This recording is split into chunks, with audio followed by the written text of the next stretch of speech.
Mano naway mailagay ng bawat isa ang kanilang mga sarili sa kapayapaan tungo sa katotohanan lagi na.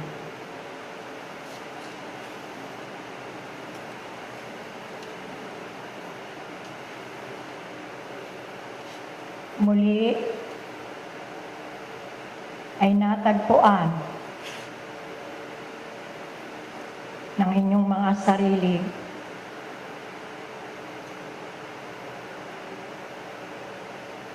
ang magiliw na kahilingan ng inyong mga tunay na ako. Na madama ang pagpapala ng mga kabatayaang sa inyo ay itinakda.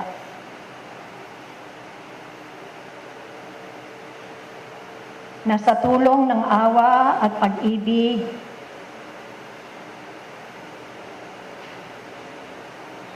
ay nadarama ninyo na hindi kayo pinababayaan. Sa isang saglit ng kagiwahan ng laman, ay isang malaking biyaya ng inyong kaluluwa na nagpapatibay na hindi kayo pinababayaan ng manlilikha. Sa pagkakataong ito, mga mag-aaral, mabigat ang alangaan na muling sasariwain ang panawagan ng mahal na San Antonio noong nakaraang gawain.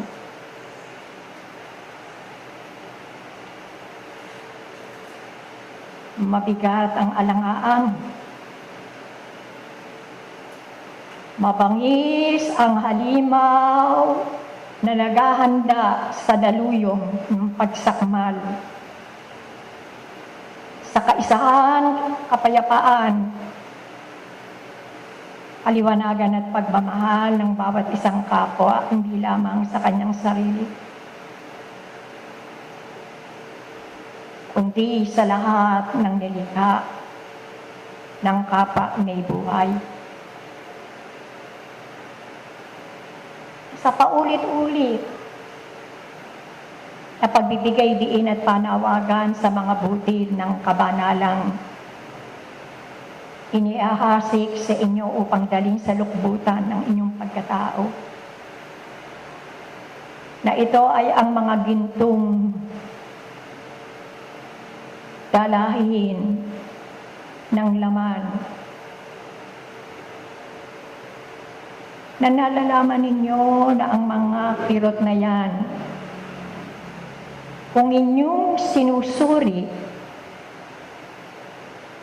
at tinitimbang, hindi lamang yaasa sa medikong tao at sa awa ng mga batlayang sa inyo'y sumusubaybay at lalo na idudulog sa hinihingi ninyo na awa.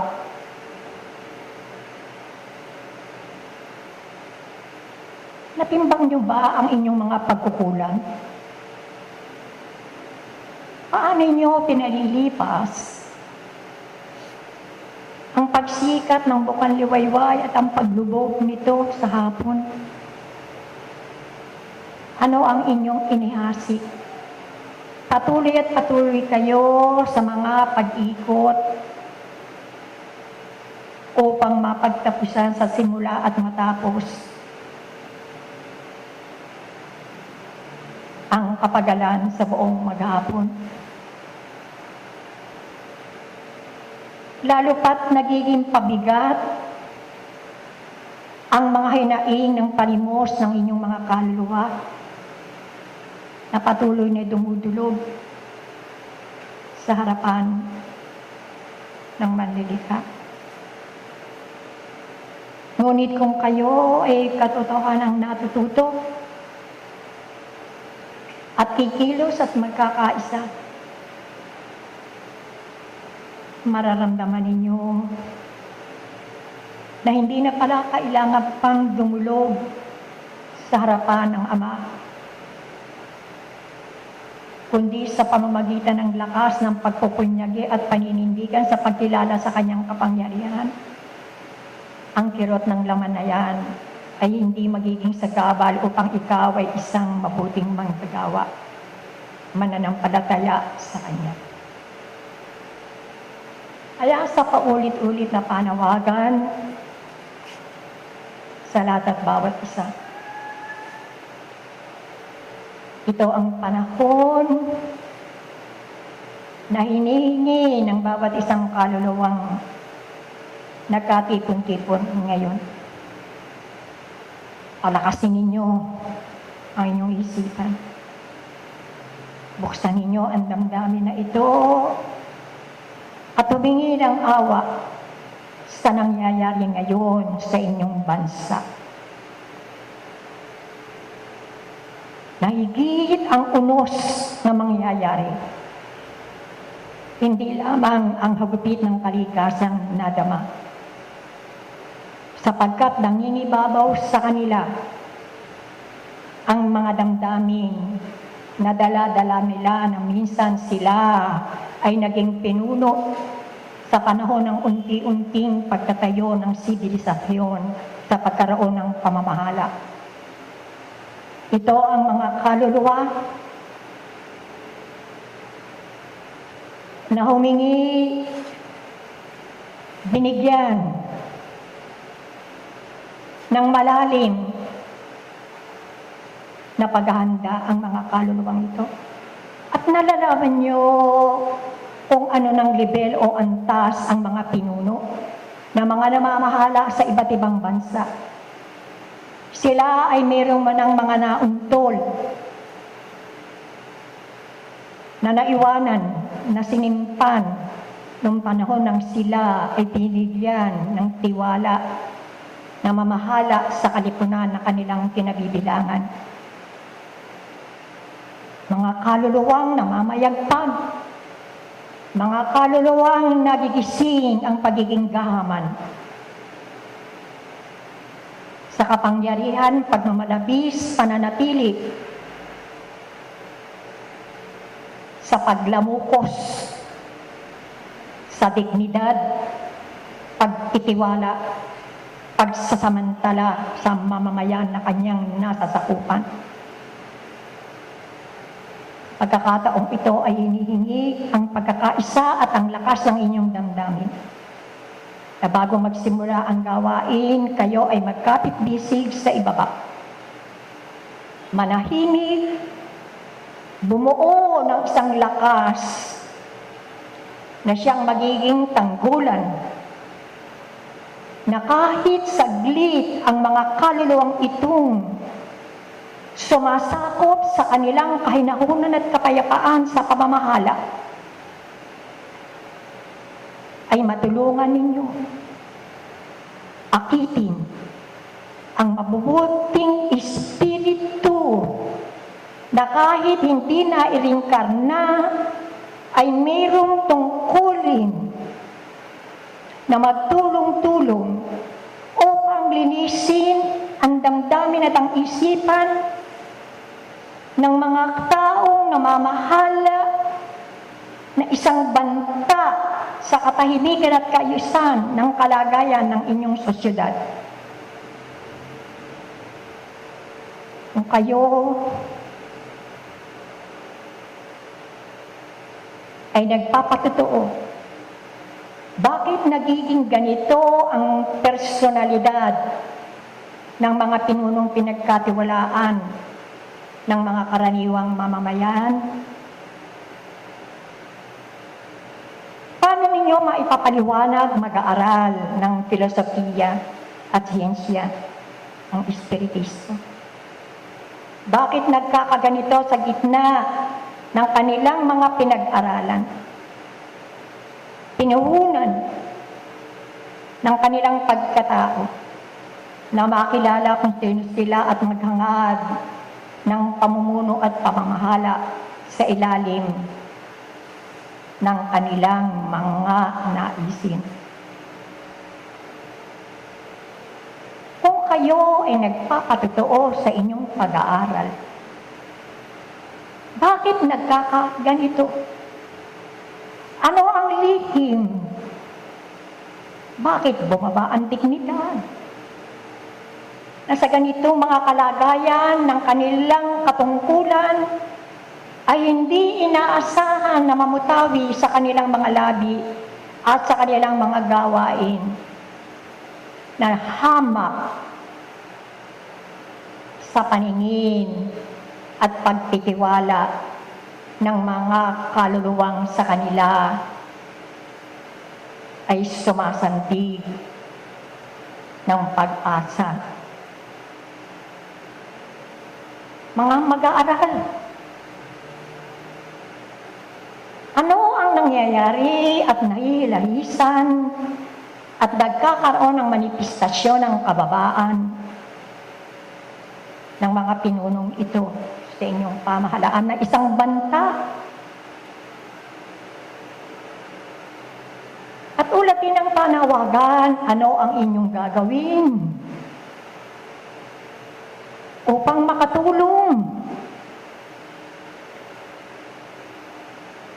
ng pagsasamantala, mga lihim na lakas sapagkat sila ay nasa kalagayan ng kaguluhan ng isipan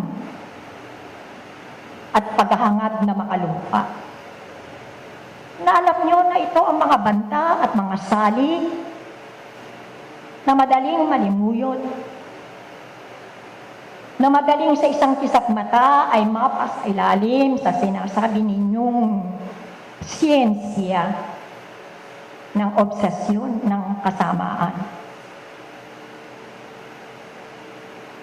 Kaya sa pagkakataong ito, ang lahat ng mga tinuro ng direktiba,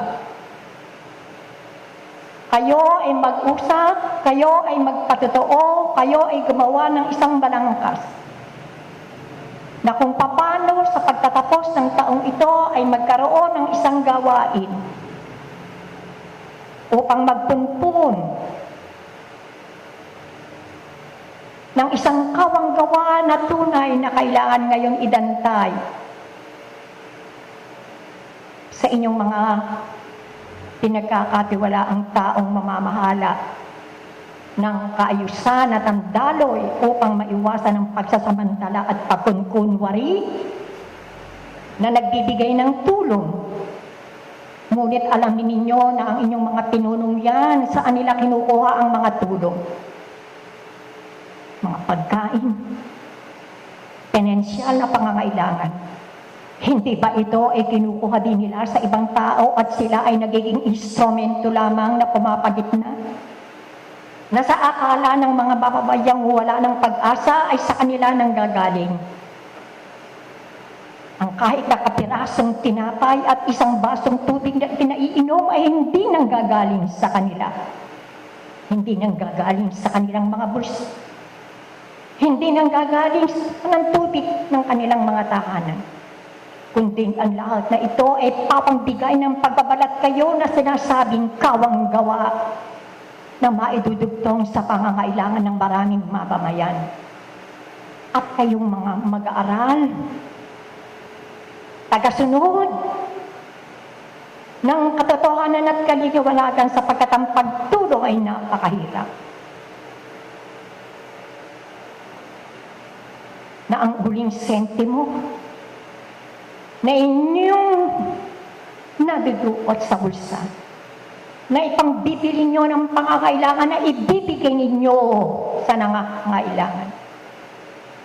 Puyat, hirap, maglalakad, babaybayin ang mga lansangan na kung saan ay maraming mga kapatid ninyo ang biktima ng kaganapan na isang paghamon sa mga pamunuan na bumubuo hindi lamang ng inyong gobyerno, kundi lalong higitin ng pamuno ang bumubuo ng mga ganitong samahan ng pananampalataya at palipunan. Ano talaga ang pagtulong sapagkat isang malaking kasalanan na nagpapanggap na tumutulong mula sa ibang tao, humingi ng tulong, binuo, bumili, naghanda, at ipamibigay at buong tayog ng mamayagpag. Heto ako na siyang tutulong sa inyo. Isang malaking pagbabayad utang, mga mag-aaral ng simulain ito. Sapagkat per se, wala pa ni isang kusing na ang mga tinunong itong mga kaluluwang ito ay nakatulong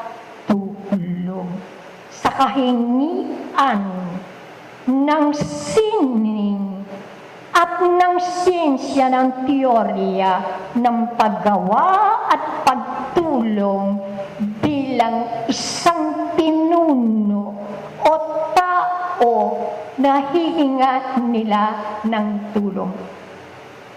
Kaya ang hinihingi sa inyo ng mga kabatlayaan, ito na ang panahon na kayo ay mag-usap, bumalangkas upang hikayatin ang mga batlayang nasa kalagayan ng mataas na antas na ng kanilang misyon o tungkuling hindi pa nare-reinkarna upang sumainyo, ipaisip sa inyo kung ano ang gagawin na isang balangkas sa sistema upang mahawi, hindi man tuluyan ay maibsan ang kumukulong damdamin sa koldron ng mga kaluluwang itong naging sakim sa pamamahala at kapangyarihan. Sa muling gawain ay tatawagan kayo ng pansin mga pinuno at bawat isa. Magbibigay ng takda na ang bawat isa sa inyo ay maglalahad ng mga balangkas na makakatulong ng sinasabing hinihingi ng paggawa. May mga paraan kung paano kayo makikipag-ugnayan sa protektor ng lunduyang ito. Panahon na. Kaya ipaumanhin mga mag-aaral sa hindi pagsusuri, sa hindi pagtimbang-timbang ng katotohanan ng mga pinapahayag, nawawala na ang tamis at esensya ng sustansya ng mga pahayag na sa inyo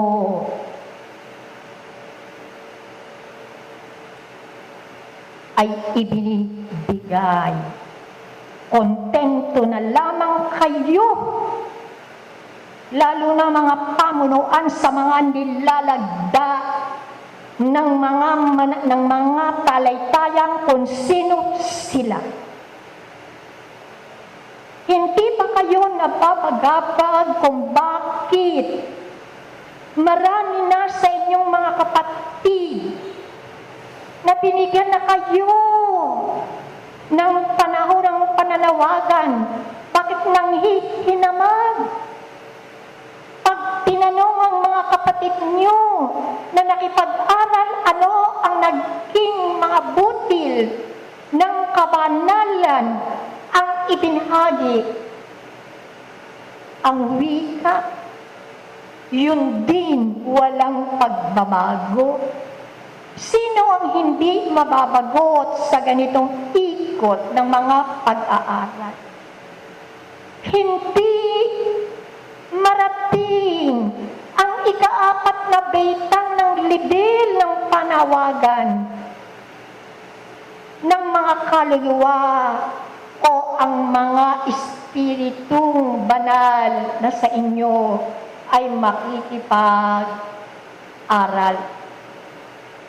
Sapagkat kailangan ninyo ang bumuo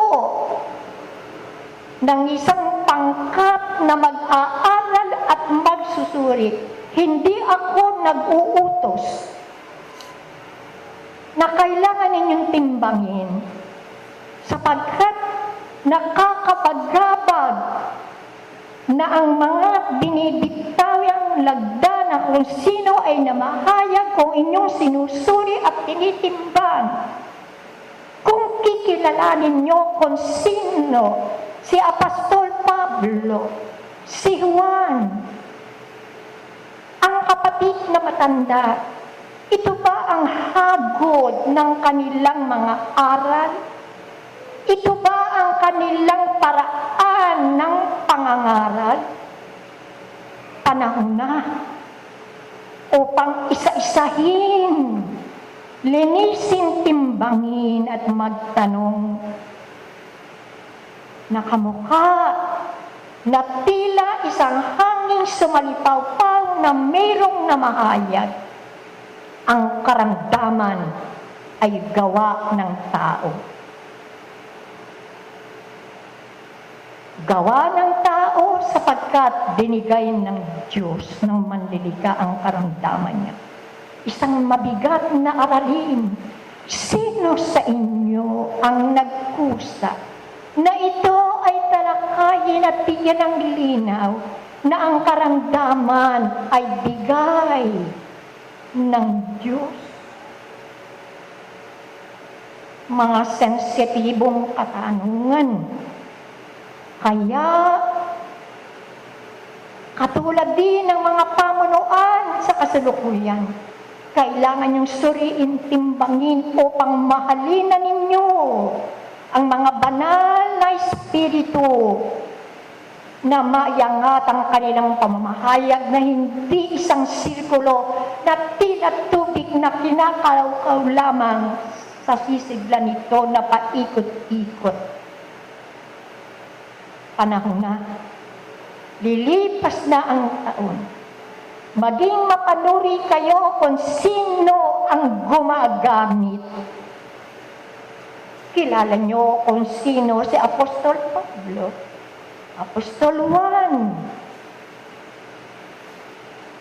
Hindi ba? Ngunit ano ang nangyayari? Makagampan lamang, makapagsalita lamang. Nasasalisihan ba kayo ng mga espiritong nag-aabang na sa isang kisap mata na malingat at magkaroon ng pag-aatubili sa pamamahayag ang isang talaytayan? Dito kayo dapat maging maingat. Mga salita at pamamaraan ng paghahanay ng mga diwa. Mayroon bang panimula? Mayroon bang pinakakatawan? At ano ang konklusyon upang sa pagbibigay ng kabuuan ay maiwan sa bawat isa ang gininto ang aral na ninalaman ng kanilang pahayag? Panahon na upang ang daluyong na ito sa dagatan, sa inyong pamahalaan at sa inyong paaralan ay magkaroon na ng katarungan at katotohanan at kaliwanagan upang muling sumigla at mahikayat ang marami niyong mga kapatid na hindi na matagpuan ang tunay na simbolo ng kaataasang antas ng pag-aaral na ibinababa sa inyong kalagitnaan. Kaya itatakda ang panahon ng paghahanda ng bawat isang opisyal, lokal man at direktiba.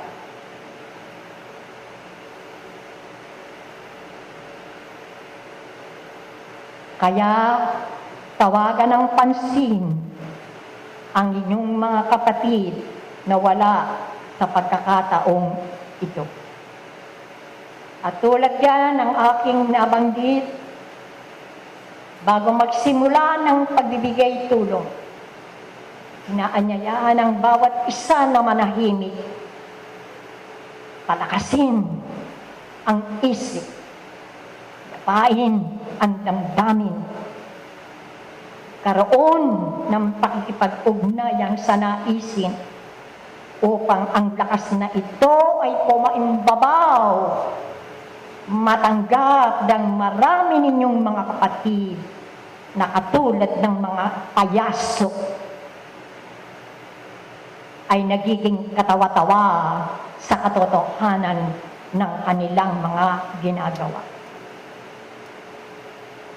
Kaya ang lahat ay inaanyayahan na manahimik.